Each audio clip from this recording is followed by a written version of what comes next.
Assalamualaikum warahmatullahi wabarakatuh. Waalaikumsalam warahmatullahi wabarakatuh. Baik, terima kasih untuk kesempatannya.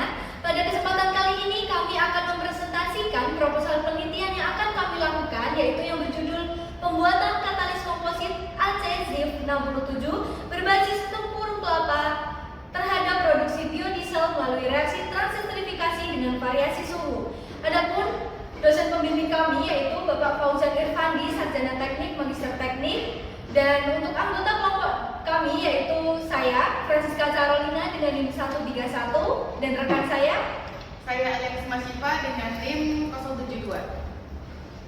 Baik, next. Di sini terdapat daftar isi yang akan kami bahas. Pertama itu ada latar belakang, rumusan masalah, tujuan penelitian, landasan teori, dan juga metodologi penelitian yang kami lakukan. Selanjutnya, yang pertama itu ada latar belakang. Nah, lebih dari 80% kebutuhan energi global itu bergantung pada bahan bakar fosil yang menimbulkan kerusakan lingkungan dan masalah kesehatan.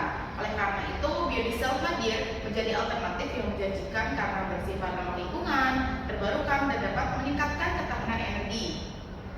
Produksi biodiesel ini umumnya menggunakan katalis homogen seperti KOH ataupun NaOH yang memiliki kelemahan seperti sulit dipisahkan dan juga menghasilkan limbah lainnya.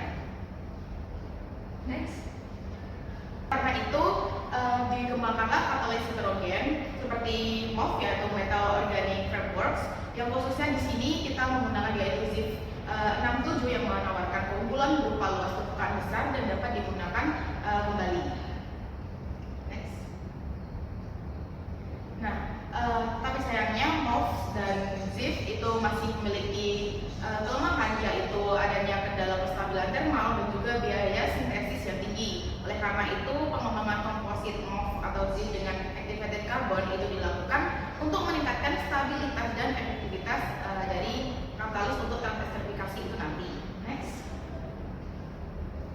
Selanjutnya yaitu rumusan masalah. Yang pertama, bagaimana metode sintesis komposit activated carbon dengan ZIF 67 itu dari tempurung kelapa dapat dilakukan secara sederhana dan efisien.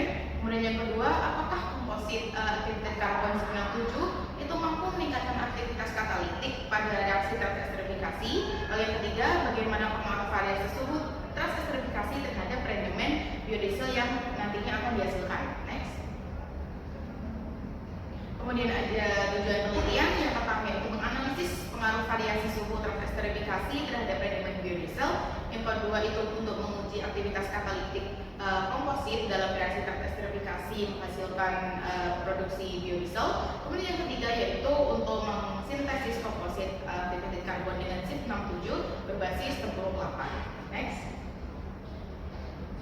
Hipotesis dari proposal kelompok kami ini yang pertama yaitu komposit activated carbon ZIF 67 dari tempurung kelapa ini dapat disintesis melalui metode sederhana dengan stabilitas yang baik. Kemudian yang kedua, komposit activated carbon ZIF 67 ini menunjukkan aktivitas katalitik yang lebih tinggi dalam reaksi transestrifikasi dibandingkan dengan biochar murni.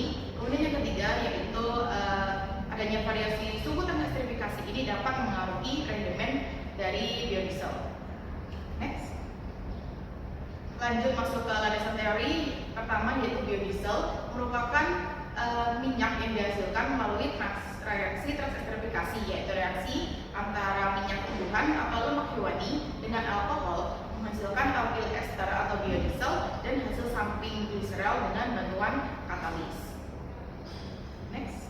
Selanjutnya itu ada ZIF yaitu Zeolitic Imidazolate Frameworks yang terbentuk dari kation logam tetrahedral dan ligan imidazolate yang merupakan sekelas dari MOF itu sendiri yaitu Metal Organic Frameworks. Nah, salah satu ZIF yang memiliki luas permukaan yang tinggi dan sisi aktif yang melimpah adalah ZIF 67 yang tersusun atas ion logam kobalt dan juga ligan 2-metilimidazol. Kemudian selanjutnya ada tempurung kelapa yang dimana nanti akan digunakan sebagai activated carbon dalam proposal ini yang mengandung lignin, selulosa, dan pentosan yang melimpah serta oksigen yang kaya yang memiliki porositas tinggi dan luas permukaan spesifik, yang dimana membuat tempurung kelapa ini cocok dijadikan activated carbon yang nanti untuk digabungkan dengan ZIF 67 untuk menghasilkan katalis dalam proses transesterifikasi menghasilkan biodiesel.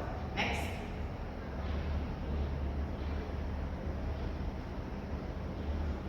Oke, selanjutnya transesterifikasi memiliki beberapa jenis. Di sini kami menggunakan transesterifikasi in situ, yaitu metode produksi biodiesel di mana ekstraksi lipid atau minyak dari reaksi transesterifikasi dilakukan secara langsung dalam satu tahap dan dalam satu reaktor atau one pot proses. Nah, transesterifikasi in situ ini memiliki keunggulan. Yang pertama yaitu meminimalkan langkah ekstraksi dan pemulihan pelarut. Yang kedua itu dapat menurunkan kebutuhan investasi awal. Yang ketiga juga menurunkan biaya operasi. Next. Nah, selanjutnya yaitu kita masuk ke metodologi penelitian. Yang pertama ada alat dan bahan. Alat yang akan kami gunakan dalam penelitian ini yaitu yang pertama ada oven, gelas ukur, labu leher 3, gelas beker, magnetic stirrer, stopwatch, kompor listrik, Erlenmeyer, centrifuge, pipet, ayakan, ranca analitik, pengaduk, botol sampel, dan pendingin balik. Kemudian untuk bahannya yaitu kami menggunakan kobalt, 2-metil-imidazol, karbon aktif dari tempurung kelapa, metanol, dan aquades. Next. Nah, untuk variabel dari penelitian ini yang pertama ada variabel tetap, yaitu yang pertama jenis bahan baku katalis yang kami gunakan adalah arang aktif atau activated carbon dari tempurung kelapa. Yang kedua jenis prekursor ZIF yang digunakan adalah kobalt dan 2-metil-imidazol, masing-masing 5,814 gram dan 6,5604 gram per batch dalam 500 ml metanol. Kemudian yang ketiga, pengadukan larutan komposit selama 4 jam pada suhu ruang. Dan yang keempat, setiap variasi percobaan dilakukan pengulangan minimal 3 kali. Next. Kemudian untuk variabel bebasnya yaitu ada 2. Yang pertama ada suhu reaksi transesterifikasi dengan variasi suhu 55 derajat Celcius, 65 derajat Celcius, dan 75 derajat Celcius. Kemudian yang kedua ada persen katalis komposit activated carbon ZIF 67 dengan variasi 1%, 3%, dan 5%. Next. Nah, kita masuk ke diagram alir yang pertama yaitu persiapan activated carbon. Dari penghalusan activated carbon, kemudian pengayakan sebesar 30 mesh, dan kemudian dilanjutkan pencucian activated carbon dengan aquades, dan yang terakhir yaitu pemanasan di suhu 80 derajat Celcius dengan waktu 1,5 jam untuk dihasilkan produk hasil akhirnya yaitu activated carbon. Nah, untuk yang diagram alir kedua yaitu pembuatan komposit ACZIF 67. Untuk yang tahap pertama yaitu penimbangan sebanyak 5,81 gram kobalt, kemudian dilarutkan dengan 250 metanol menghasilkan larutan kobalt. Kemudian yang kedua yaitu penimbangan untuk 2-metil-imidazol sebanyak 6,56 gram. Kemudian dilanjutkan untuk pelarutan dengan 250 ml metanol untuk dihasilkan larutan 2-metil-imidazol.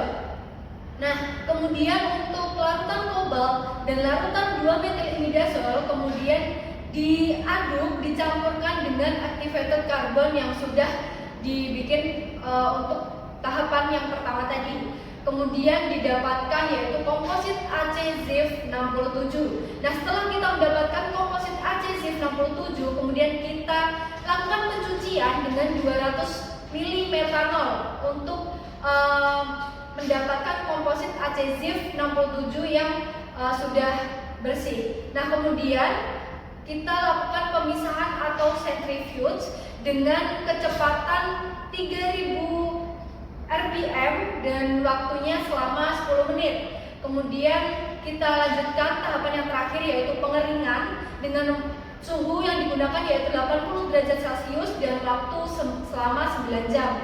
Dan hasil akhir dari tahapan ini yaitu kita mendapatkan komposit ACZIF 67. Nah, untuk selanjutnya yaitu transesterifikasi. Dalam proses transesterifikasi ini kita menggunakan variasi gram katalis yaitu 1%, 3%, dan 5%. Kemudian kita menggunakan 30 gram minyak, kita timbang. Setelah itu kita lanjutkan ke proses transesterifikasi dengan variasi suhu 55 derajat Celcius, 60 derajat Celcius, dan 65 derajat Celcius dengan waktu selama 4 jam. Kemudian dihasilkan produk yang berupa biodiesel dan gliserol. Nah, kemudian biodiesel dan gliserol ini kita lakukan pemisahan untuk mendapatkan produk dari biodieselnya saja. Nah, selanjutnya kita lakukan pencucian terhadap biodiesel dan kita lakukan pengeringan di suhu 80 sampai 90 derajat Celcius dan dengan waktu 20 sampai 30 menit. Nah, dalam pengeringan ini biodieselnya ditambahkan sedikit Na2SO4. Nah, setelah proses pengeringan kita dapat hasilnya yaitu yield biodiesel untuk yang produk akhir yang kita inginkan. Baik, sekian presentasi dari kami, kurang lebihnya mohon maaf. Wassalamualaikum